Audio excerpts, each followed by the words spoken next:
বিএনপির যুগ্ম মহাসচিব শহীদুদ্দিন চৌধুরী তার নির্বাচনী এলাকায় লক্ষ্মীপুর ৩ সদর আসনের আজ লক্ষ্মীপুর পৌরসভা ৪ নম্বর ওয়ার্ডে তিনি বিভিন্ন ভোটারদের বাড়িতে গেছেন এবং তিনি এখন এই মুহূর্তে আছেন লক্ষ্মীপুর মুন্সিপাল যে সে সড়কে।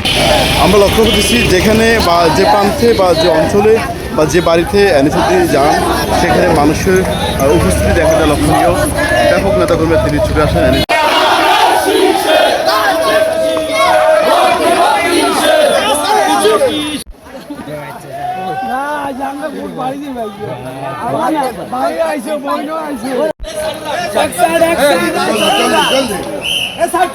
ভাই সামনে সামনে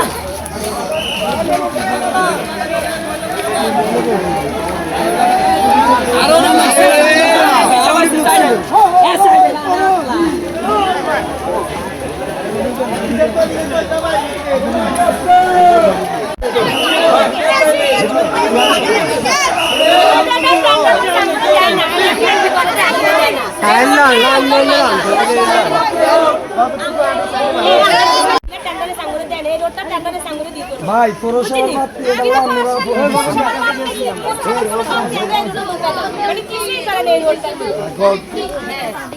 আসছিল না করবো না আর এইটা হইলো বিএনপির এলাকা